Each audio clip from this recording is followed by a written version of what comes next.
Jangan lepaskan bayangmu di cahaya suram, bergantung pada sinar yang kian hilang, rapuh namun mencari jalan. Mata berkaca, kau sembunyikan wajah, rindu mendalam. Makanan yang tepat mengatasi kelesuan di Ramadan.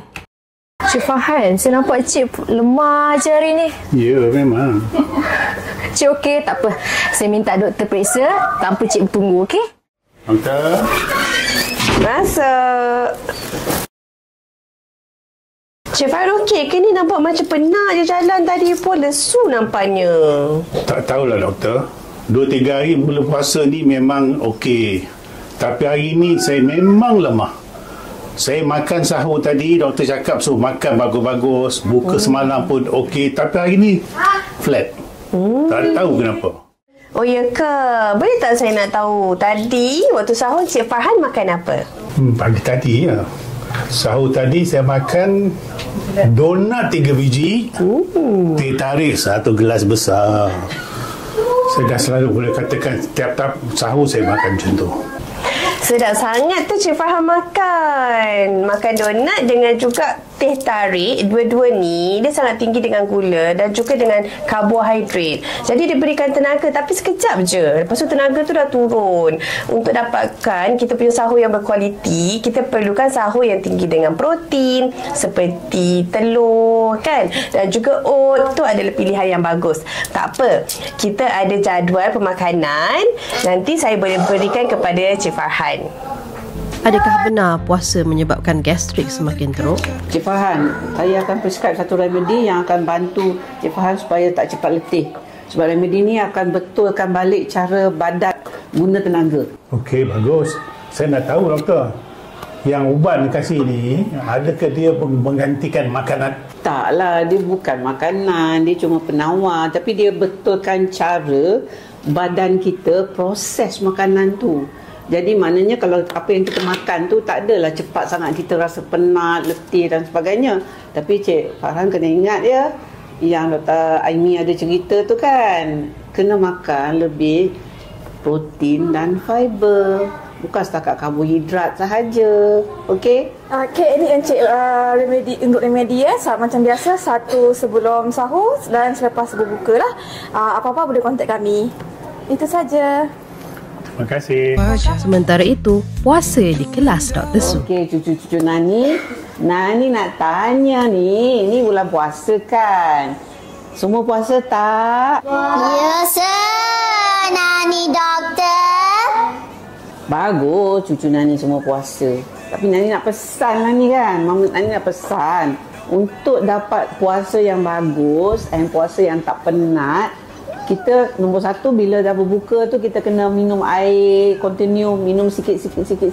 Kalau kita nak puasa yang baik, kita kena makan lebih serat dengan protein, iaitu macam ayam, ikan, daging dan sebagainya, plus buah-buahan dengan sayur-sayuran.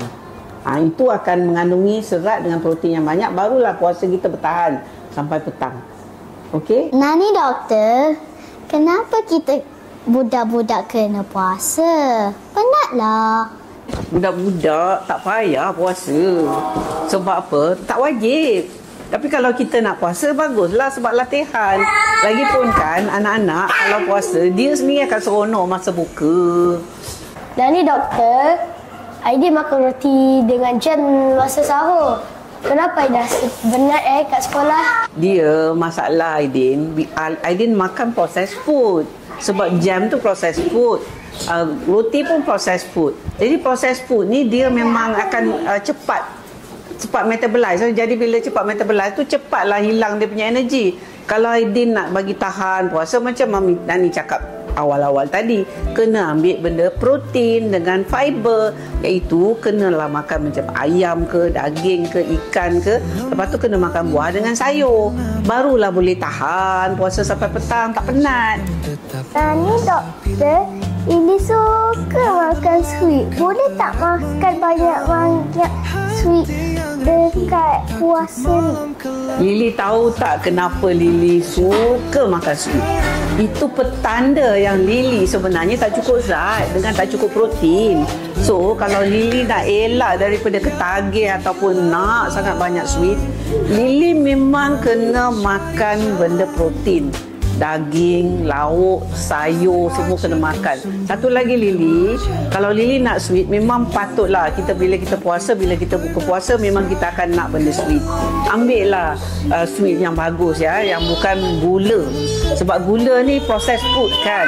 Tapi kita boleh ambil macam makanan yang ada gula asli, ataupun madu, ataupun kurma, ataupun buah-buahan.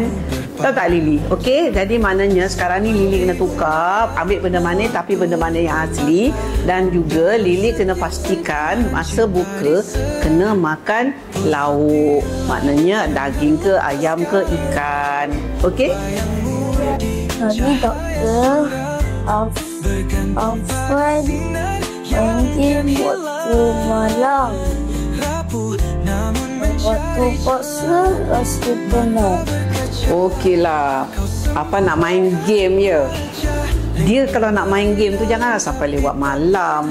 Mama tu kena set time untuk Afan main game. Sebab apa? Bulan puasa kalau kita main game sampai lewat malam, tidur tak cukup. Anak-anak dia mesti cukup tidur. Barulah puasa tu okey, pertumbuhan pun okey. Kalau anak-anak tak cukup tidur, nanti tak tinggi. Afan tak nak tinggi ke? Pertengahan Ramadan tidak perlu menjadi cabaran. Dengan pemakanan yang betul dan bantuan pakar, anda boleh kekal bertenaga sepanjang hari. Jangan lupa ikuti episod seterusnya untuk lebih banyak panduan Ramadan.